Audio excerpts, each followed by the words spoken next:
अगर बालाजी जाकर भागवत कराकर भी पितृ शांत नहीं हो रहे हो,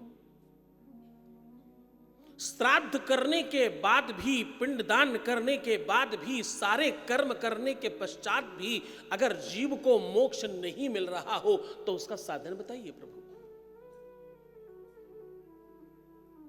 यह निवेदन इसलिए कर रहा हूं क्योंकि जनमानस में एक बड़ी महत्वपूर्ण चर्चा है।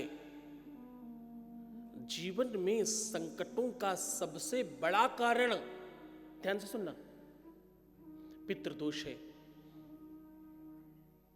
तुम्हारा पितृदोष जब बहुत श्रेष्ठ बढ़ जाता है, बड़े उत्कृष्टता में बढ़ता है, तो तुम्हारी कुंडली में भी उसका दोष दिखाई पड़ने लगता है। और पितृदोष शांति की जितनी भी पूजाएं हैं, वो चाहे नांदी मुख श्राद्ध हो और चाहे वशु पूजा हो, ये सारी की सारी चीजें बहुत सामान्य वर्क करती हैं, छोटा सा प्रभाव डालती हैं। इसे संपूर्णता में कैसे ठीक किया जाए, महाराज उसके बारे में चर्चा करें। और एक बात,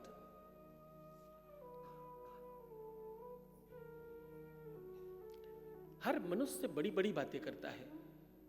हर मनुष्य पैसों के मद में, स्वरूप के मद में, या अपने इंसान होने के मद में बड़ा मदान्ध है। हर किसी को यह बात मालूम होनी चाहिए कि उसे मर जाना है।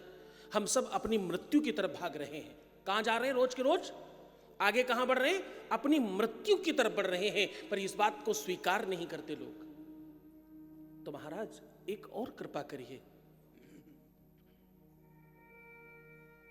एक और कृपा यह करें कि मृत्यु के पश्चात भी पिंडदान कर पुण्यात्मा से, अपना पिंड छुड़ाने वाले लोगों से, ध्यान समझना आप मेरी बात को, अगर परिवार में पितृदोष है तो क्या उस परिवार के दूसरे लोगों के मृत्यु के पश्चात उनको मोक्ष प्राप्त होगा?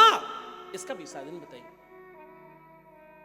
क्यों? क्योंकि भरोसा नहीं है हमारे आगे आने वाले लोगों पर। वो कितनी अच्छे से श्राद्ध कर्म करेंगे, वो कितनी अच्छी तरीके से आपका जितनी भी क्रियाकलाप है वो करेंगे, इसका कोई गारंटी नहीं है। तो क्या जीवित रहते रहते भी अपने मोक्ष के लिए साधन बनाया जा सकता है? उसके बारे में कृपा करें।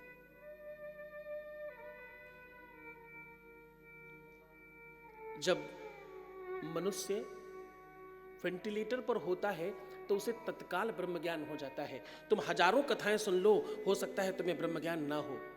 वेंटिलेटर पर पहुंचते ही तुम्हें संपूर्ण मतलब वो लाइफ सपोर्टिंग सिस्टम होता है ना, उस पे पहुंचते ही तुम्हें संपूर्ण ब्रह्म ज्ञान हो जाएगा।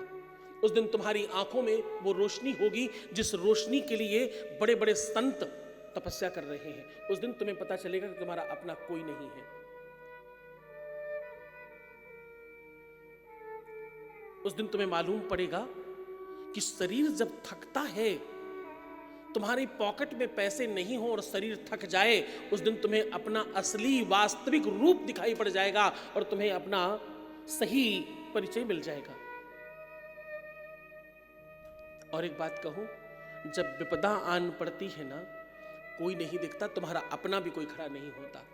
तुम जितना ज्यादा हीरो बनने की कोशिश करोगे, तुम जितना ज्यादा अपने को महान बनाने की कोशिश करोगे, तुम उतना ही ज्यादा गर्त में जाओगे। इसलिए महादेव के होकर रहना, हीरो बनकर नहीं। अगर जीवन में पितृदोष हो, अगर जीवन में पूर्वज रुष्ट हो, अगर जीवन में तुम्हारे माता पिता के लिए तुम क्या कर रहे हो, और जो माता पिता नहीं है जिसके, वो उनके लिए क्या कर रहा है,